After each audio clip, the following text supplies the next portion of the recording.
ಒಂದ್ ನಿಮಿಷ. ನಾನು ಎಲ್ಲಿಗಾರ ಹೋಗ್ಬೇಕಾದ್ರೆ ಕರಿಬೇಡ ಅಂತ ಎಷ್ಟು ಸತಿ ಹೇಳಿದ್ದೀನಿ. ಹಾಂ, ಏನು ಹೇಳು? ಸಾಯಂಕಾಲ ಏನ್ ಅಡಿಗೆ ಮಾಡ್ಬೇಕು? ಇವತ್ತು ಅಡುಗೆ ಲೆಸ್. ನೀನು ಬೇಕಾದ್ರೆ ಮಾಡ್ಕೊಂಡು ತಿನ್ನು. ನನ್ನ ಫ್ರೆಂಡ್ಸು ಪಾರ್ಟಿ ಇದೆ, ಒಳ್ಳೆ ಭರ್ಜರಿ ಊಟ ಮಾಡ್ಕೊಂಡು ಬರ್ತೀನಿ. ಬಾಯ್. ಒಂದ್ ನಿಮಿಷ. ಏನ?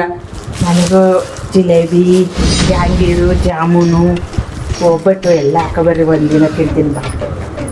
ತೋರಿಸ್ಬಿಟ್ಟಲ್ಲ ನೀನು ಕಿತ್ತೋಗಿದ್ದ ಬುದ್ಧಿ. ಹಾಂ, ಈ ಭಿಕ್ಷೆಗೂ ಮಾಡ್ತಾರಲ್ಲ. ಹಾಂ, ಏನು ಅನ್ಕೊಂಡಿದ್ದೆ? ನನ್ನ ಮಾನ ಮರ್ಯಾದೆ ಎಲ್ಲ ತೆಗಿಯೋಕ್ಕೆ ಅಂತ ಕೂತ್ಬಿಟ್ಟಿದ್ಯಾ ನೀನು? ನಮ್ಮ ಫ್ರೆಂಡ್ಸ್ ಎಲ್ಲ ಏನು ಅನ್ಕೋಬೇಕು? ಒಂದು ದಿವಸದ ಮಟ್ಟಿಗೆ ಸಾಕು ಅಂತೀಯಲ್ಲ, ಅದಕ್ಕೆ ಎಲ್ಲಿ ನೋಡಿ ಒಂದು ವಾರಕ್ಕಾಗಂದ್ರೆ ತರ್ತಾ ಇದ್ದೀನಿ ಅಂತ. ಕಿತ್ತೋಗಿದ್ದ ಬುದ್ಧಿ ಎಲ್ಲ ತೋರಿಸ್ಬೇಡ. ತರ್ತೀನಿ, ಆರಾಮಾಗಿ ಇಬ್ಬರು ಕೂತ್ಕೊಂಡು ತಿನ್ನಲ್ಲ. ಬಾಯ್. ಇನ್ನೊಂದು ಸ್ವಲ್ಪ ಇದ್ರಲ್ಲಿ ಹಾಕಬೇಡಿ. ಇನ್ಯಾವ್ದಾದ್ರು ದೊಡ್ಡ ದೊಡ್ಡ ಬ್ಯಾಗ್ ಇದ್ರೆ ಕೊಡು. ಹಾಕಿ